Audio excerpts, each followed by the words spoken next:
Good morning, everyone, and welcome to the Social Studies Unconference. I hope that you are all safe and healthy during this extraordinary time. Thank you very much for attending today, and I'm delighted to introduce our first presenter.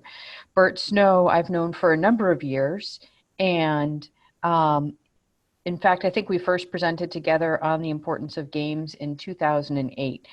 He is an experienced ed tech executive and an award-winning designer with a record of success leading teams to create engaging digital products. Bert currently leads KidCitizen, a new way for K-6 children to learn about civics through exploring primary source photographs from the Library of Congress.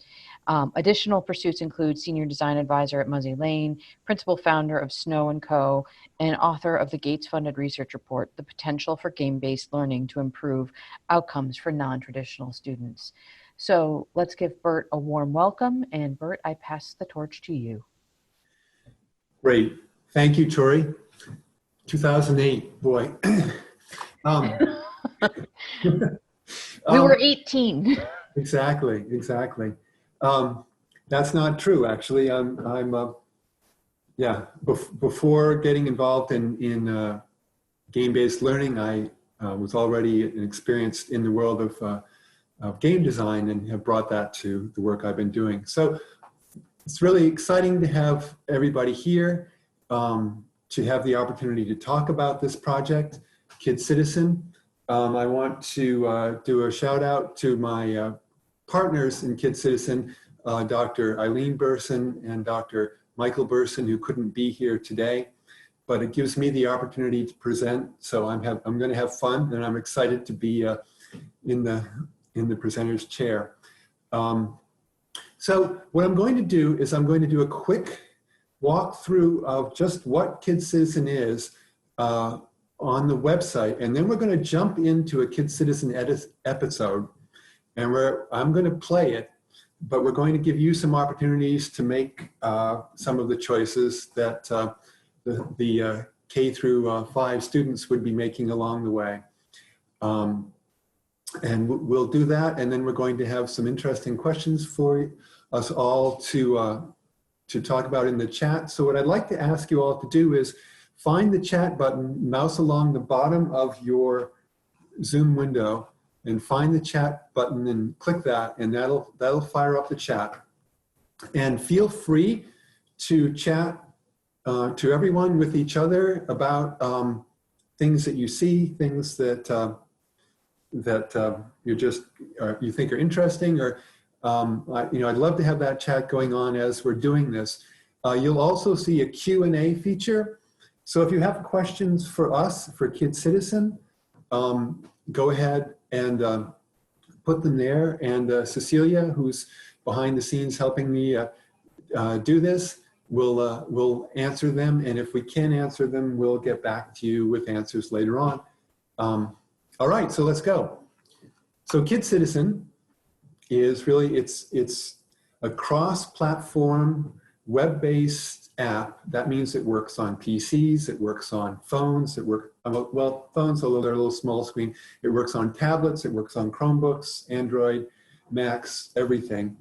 And it's all cloud-based, and it's been out for several years, and it's very solid and stable and working for schools and teachers all over the country. So what it is it's a new way for young children, kindergarten through 5th grade, to explore themes of civics and Congress through investigating primary source photographs from the Library of Congress. And it's supported by grants from the Library of Congress. So let's kind of buzz down, get going. So we have a series of episodes, and episodes they can be played straight from the site, meaning that you can just send a child to the site, they go to the episodes, and they pick an episode and can start it right up. So, for instance, click an episode, here it is, play the episode. There's also a teacher's guide for every episode that's right there. We have 7 episodes currently, and we've got some new ones coming up. I'll talk about those. We've just recently launched this episode about Rosa Parks. It's also about sort of analyzing primary sources, and you explore a greeting card that Rosa Parks sent to her mother, a Mother's Day card. So I'll talk a little bit more about the episodes later. So we also have Spanish language versions of the episodes coming soon. We're working with colleagues at the University of Puerto Rico on those, and 2 of those will be out probably within the month, and then more on the way. Bert, this is Tori. Did you get a chance to share your screen so the participants can see geez. your great work? Oh, you know what? I didn't. Thank you very much. All right. That's excellent. All right, how about now?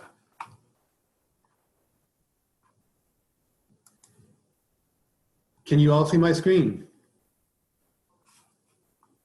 Or am I, hold on a sec.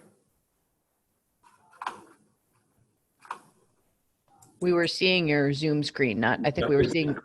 I'm just going to be the poster child for starting up everything wrong here. So everything else, I'm taking care of it all now. There we go. We've got it now, Bert.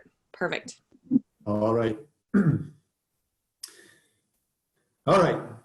So I'm not going to repeat everything I already said, but I will go through a little bit of it. So we are now looking at the KidCitizen website, KidCitizen.net.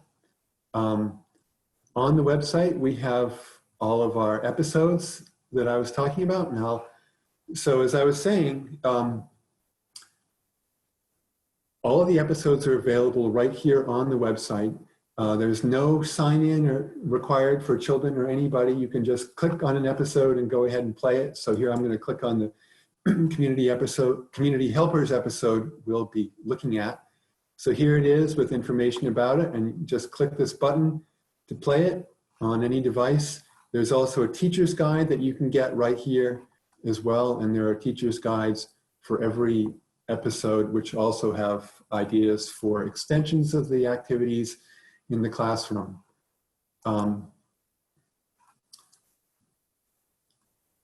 And yes, we have Spanish language versions of the first 6 episodes on the way, 2 of them coming within the month, and we'll be announcing those on the website as they're ready. Another aspect of KidCitizen is that we also built a cloud-based editor that lets teachers, you all, create episodes yourselves with primary sources that you might choose for your community. And that's also available for free on the site for teachers to create episodes for their students through support from the Library of Congress.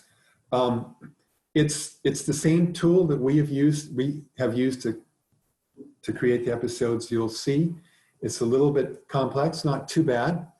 And given that, we are going to do a series of webinars on how to create with the editor starting this summer. So stay tuned for that. So before we dive into actually playing through an episode, I want to just give a quick look at the pedagogy and thinking behind KidCitizen. So we wanted to be really careful to make the pedagogy age appropriate. Social studies teachers know that there's a lot of social studies materials that's designed for middle school and sort of, simplified down for the younger grades, and that was not our goal. Our goal was to start with something that was really designed to work for K through 5. And we're working with, sort of thinking in pedagogy on how young children can work with primary sources developed by the Library of Congress and others. And we've adapted that for young children. And the answer to the question, is a kindergartner too young to work with primary sources, is no. A lot of work has been done on this, and if it's done right, it works really well. So simply put, you can think of our pedagogy in 3 phases: see, think, and wonder. And the C part is sort of slowing them down to investigate the images in detail. And we've created a variety of sort of ways for them to do this, where they only see part of the image at the start, they zoom in, they collect things as they go. And then they collect things to a journal, and then they use the journal to think about, you know, what they're seeing, what it means. And then also in the journal, there'll be some form of a constructive project where they'll work with what they've collected to really wonder about how what they've seen in this historical image connects to their own lives. So one word just on the design from the game designer. We really were careful with how we used game design here, and you won't see much that you really think about or will think looks like a game, and that's on purpose because we wanted to keep the focus on the photographs themselves. And you know, this is really about investigation, right? There's no points, there's no winners and losers, there's no flashy animation. It's really about exploring the photographs. All right, so that's a quick introduction. Now we're going to jump into an actual KidCitizen episode, and I've shortened an episode a little bit for our purposes today. All right, so here we go. So the first person you're going to hear, or the first character you're going to hear when I start this, is Ella, who is the sort of the guide, the children's guide, and sort of interlocutor. She's a little older than our students, and I'll let her introduce herself. We have a mystery to explore, and we will collect clues from primary sources to find the answer to our history question. How have community helpers changed over time? We will put the clues into our researcher journal and use them throughout our adventure. Let's go! We have gone back in time to pay a visit to a place in Washington, D.C. This picture was taken a long time ago before anyone you know was born. What do we see? Our first clue is to look at the people in the photo. Let's find the children in the picture. Tap on the children when you find them. So one thing you'll see here is that we're just showing part of the photograph, and this is a known pedagogy called crop it, and it just helps, especially with a complicated photograph, to be able to direct children's attention and slow them down and take them through in a scaffolded way. All right, so let's find the children. Yes. Another clue to help us figure out what happened long ago is what people in the photo are wearing. What is a clothing item that every child is wearing? Okay, Megan, let's fire up the first poll. So we're going to put that question to you all in the poll that's about to pop up. And so you can quickly tell me what you'd like me to choose.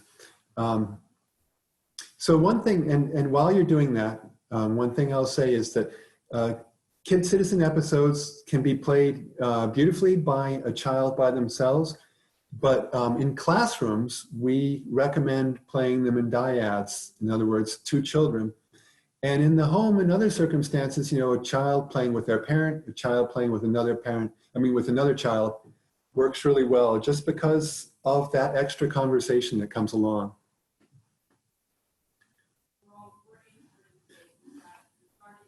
So Bert, I'm going to share the results of the poll, but the clear winner is hats. Okay, so I'm going to go against your wishes just for a second, just to show that part of the way we set this up is that there aren't wrong and right answers, but there's lots of possible things a child might do. So, for instance, well, not everybody is wearing a dress. What do they have on their heads? So, or pants, or etc. But let's try hats. Thank you, everybody. Yes, they are all wearing hats. And so we've just collected. Now, let's find the adult in the picture. Okay, so we just saw the hats got collected to your journal. All right, so there's the adult. Tap on the adult to collect this clue to your journal. Yes. There are also words in the photo that can be important clues. Find the word school, tap on it to save it to your journal.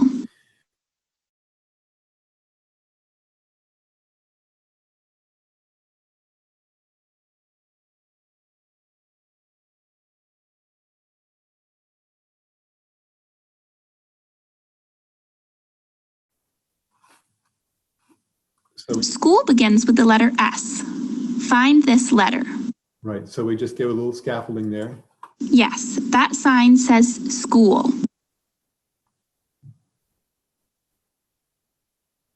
Now that we have collected some clues, we can use this evidence to help us. Now, Let's look at the clues in our journal.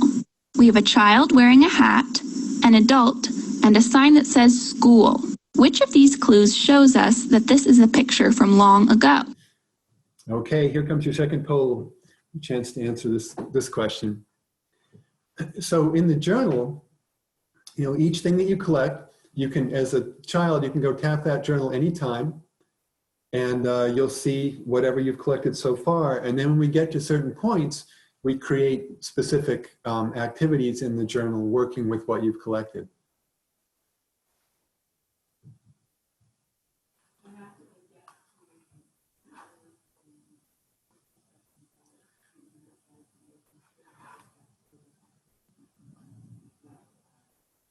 So if you're working in the editor to create your own, you'll notice that that Ella has a whole series of poses, and so it's pretty easy to just assign a pose to whatever she has to say. To make it sort of easy to create many things. The child wearing the hat is the clear winner. Okay. When this photo was taken, it was in fashion for everyone to wear hats, even kids. This clue provides evidence that the photo is from long ago. Let's look again at the clues in our journal. We have a child wearing a hat, an adult, and a sign that says school. Which of these is the best clue to show us that the children are standing outside of a school building? So I think I won't ask you to make a guess on that one. We'll choose the school sign. You got it. The sign tells us that they are outside of a school. There is more to this picture. What animal do you see? Drag the matching animal to the box. Okay, next poll. Which animal do you think we should be dragging? And so this was fun. One of the things that we did here is we chose, a picture of the horse that was facing the other way, right? Just to sort of provide that, it's like, okay, it isn't just a match of the image. It's like, I need to look at this a little closer. And while we're waiting, I also check out Ella's expression on this next. I'm gonna drag the cow. This is not a cow. Try again. So, it's more fun for the kids if Ella gets animated here and there. And the horse is winning. All right, so here comes the horse. Yes, this is a horse. Tap the horse to add it to your journal.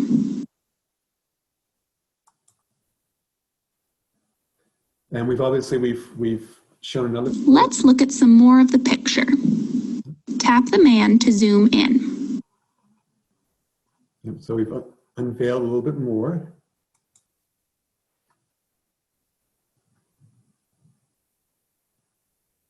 Let's look closer at what the man is holding in his hand. What shape does this remind you of? So obviously you've seen us zooming in on parts of the picture as we go. It's an interesting question of how to involve the child in answering questions where we don't want them using language. And so this is an example of kind of way we've done it, right? So And Megan is well ahead of me, and you've already got the question out as to which shape this thing might match.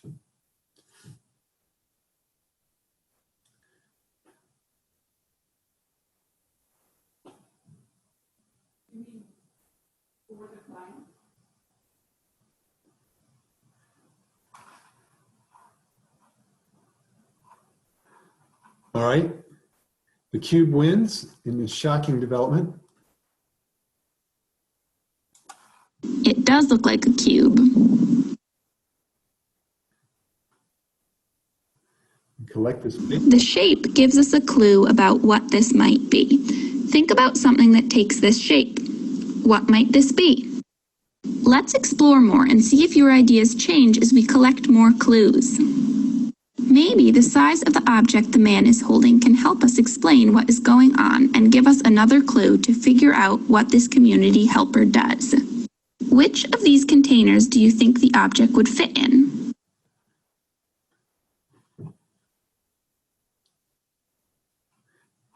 So Megan will give you the answer. Yep, here you go.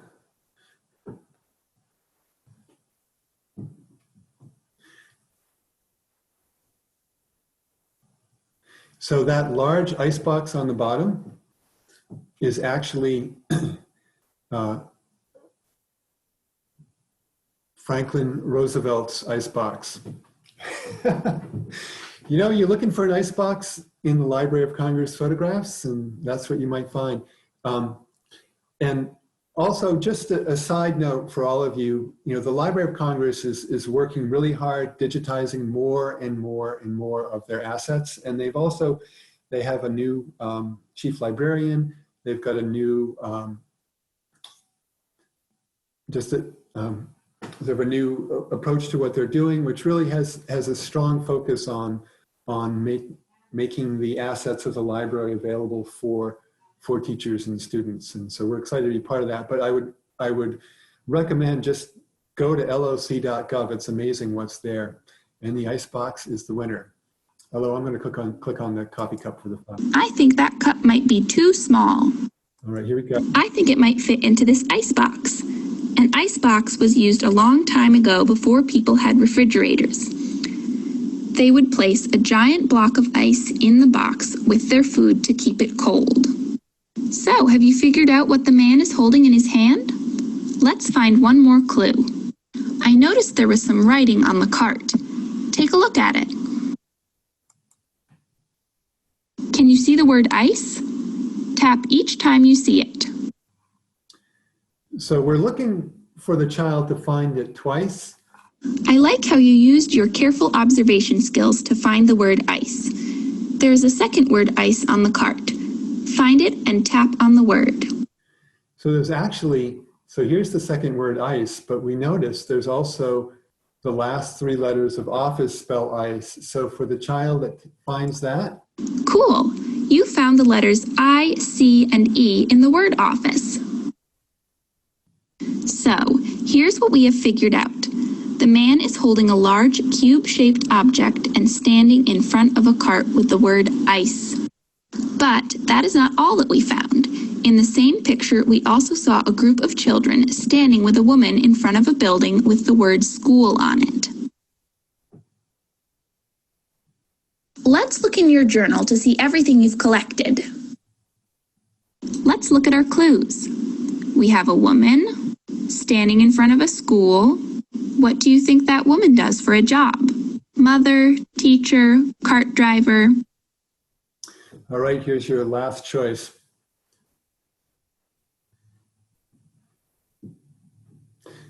And, as I've said, we really, there are no right and wrong answers throughout, right? We ask the child to investigate, to make choices, and in this case, we're going to ask them to sort of support what they decide to choose.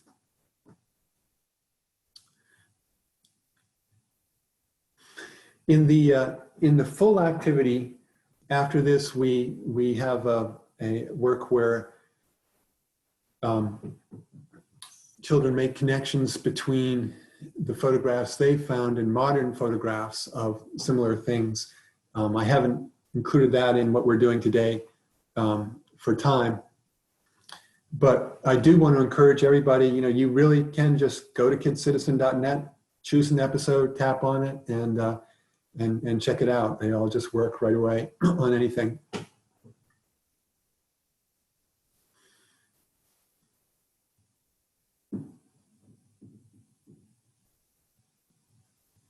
All right, teacher wins.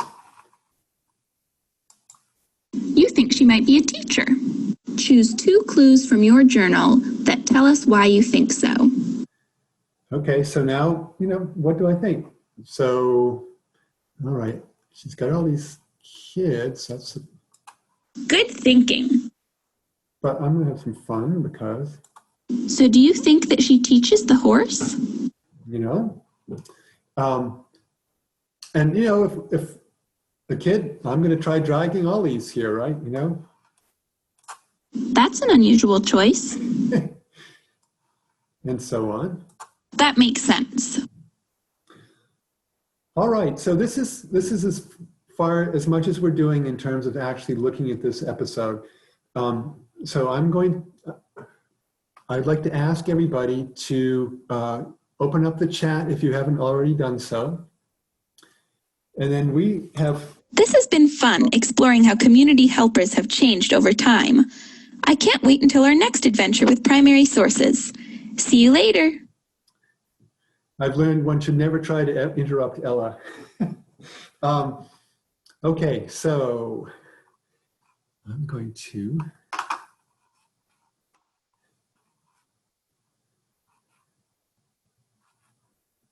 So everybody open up your chat, and then Cecilia is going to share 3 questions with you all. And I'm going to stop sharing my screen just for a second, or until for this portion.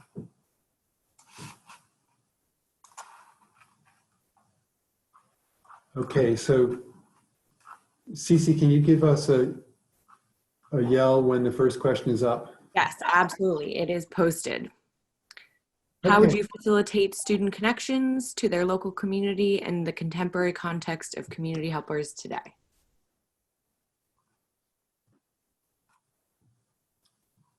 So what I'd like to ask everybody to do is just think about it and post thoughts in the chat. And I'm going to read the chat and comment on what we're seeing. You can feel free to comment as well.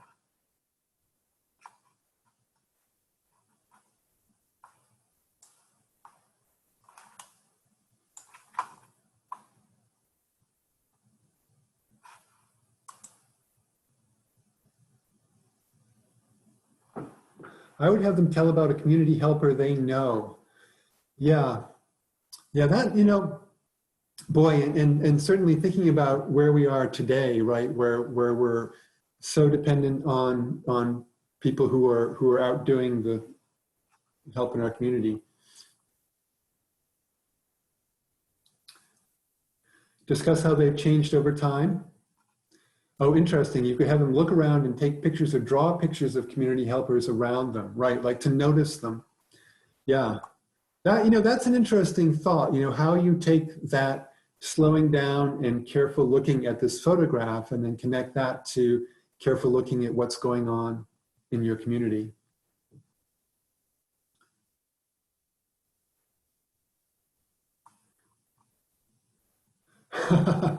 Interesting, talking about how food is preserved today, right? So in the teacher's guide, there's a wonderful set of resources around ice harvesting. And actually, I am originally from Maine and am blessed to have an old family camp still in the family in which where they used to harvest ice on those lakes up in northern Maine, and there's a big old ice, kind of built-in ice box. But we found a video of ice being harvested. Interesting. The teacher might want to define what makes a community helper and see how that's changed over time. Yeah, exactly. Delivery people, nurses and doctors as contemporary examples. Yep. Yeah, pictures from a local historical museum or society would be cool too, right? Like you could come in before the children play the episode, you could find a few photographs from your community, right? That part of the idea of the editor and is that idea of being able to connect and work with photographs from your community. But another way to do that is to work with one of our KidCitizen episodes and then bring in actual primary sources from your community or have the children bring them in. Oh, nice. Schools are within walking distance, so students can walk to the city hall and the police station. Yep, yep. Okay, so Cece, let's put up the second question. Great. Second question up. Okay, so the second question is, what guided questions could you suggest to families to assist with co-engagement with their child while interacting with the episode? And this is one where, you know, we are really interested to hear what you all have to say, because obviously this is something that we would like to be able to do well for parents and, you know, in the distance learning that's happening now.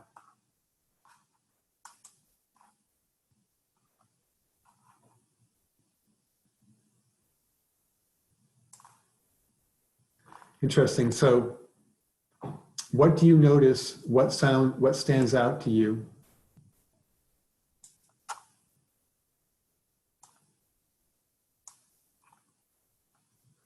Interesting to ask them if they have community helpers in their family history.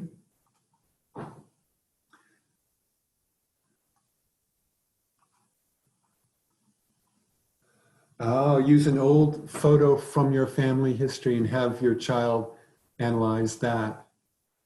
What fun. You know, it would be also, to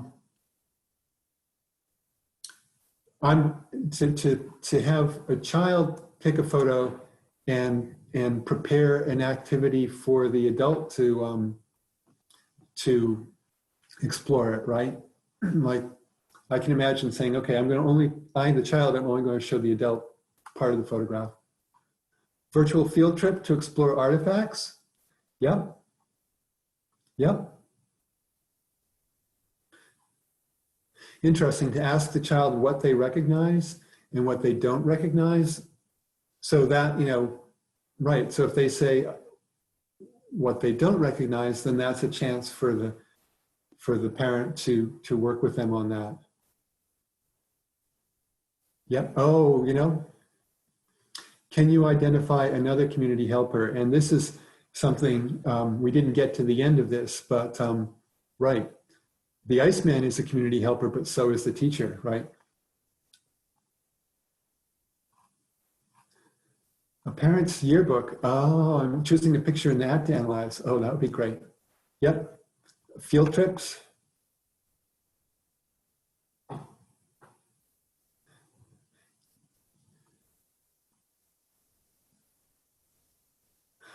Oh, interesting. What community helpers in the community can we photograph for your journal? That is a really great thought, right? Because, you know, a child today with parents and everybody having phones that are also cameras, you know, cameras are so available to them that you could see just going out on a photographic field trip. And then you could bring that photograph back and put that on the screen and look at what's actually ends up in the photograph, like what are the clues that are there. Really great ideas.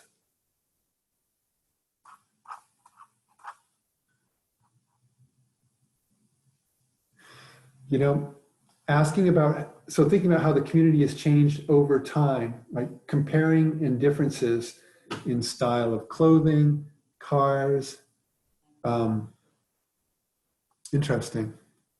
So I have one comment from someone in the middle school setting. I should say that while we designed for K-5, we have teachers using the 3 to 5 episodes very successfully with middle school students.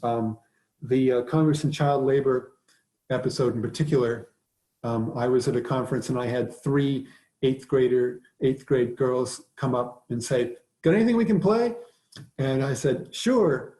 And I gave them that episode, and they got sucked into it, and they were there for 15 minutes playing it. So I considered that day a complete success. All right. Oh, interesting. Somebody found a time capsule in their school that had photos and documents from the town. Oh, yeah. Great. All right. So last question. How might you use the episode as part of a live online session? Or how might you use it for asynchronous learning?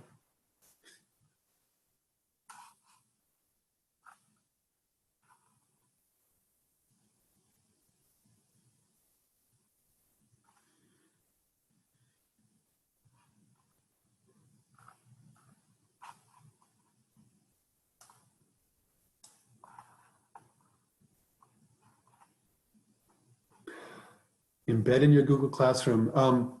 Yes, please do. We have, so we don't collect information much at all. So the downside of that is we don't, like we get tons of traffic coming in from Google Classroom from teachers that have done just that.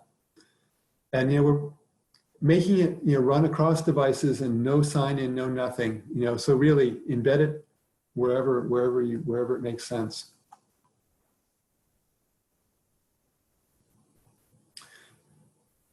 So you could also do, something, somebody says, do it as part of a Zoom session. You could do something like what we've just done, right? All the kids are on Zoom, somebody shares the screen, and they all call out, what they want to do. And then maybe the teacher is in control, and it's like, well, what does everybody want to do? And then the teacher clicks on that. I've also wondered about like 2 children doing it that way. It'd be interesting. Or as an extension, yeah.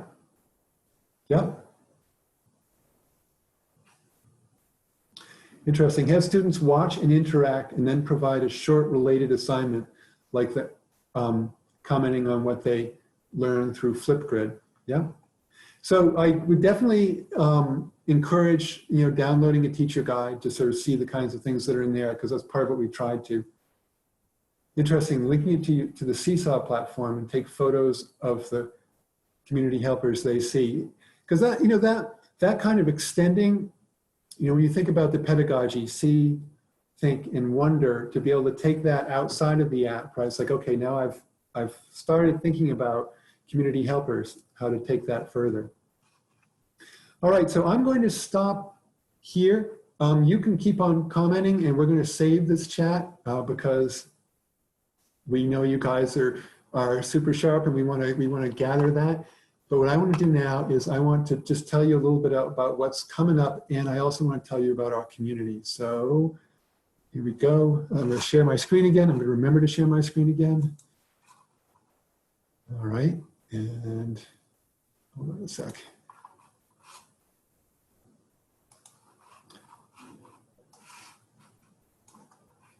Share this. No.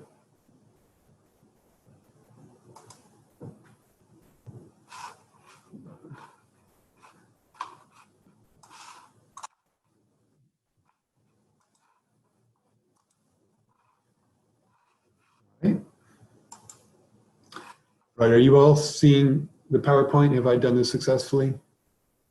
Yes, we can see it. All right, great. All right, so first thing I want to talk about is, well, actually, I was just talking about Teacher's Guide. So yes, go check them out.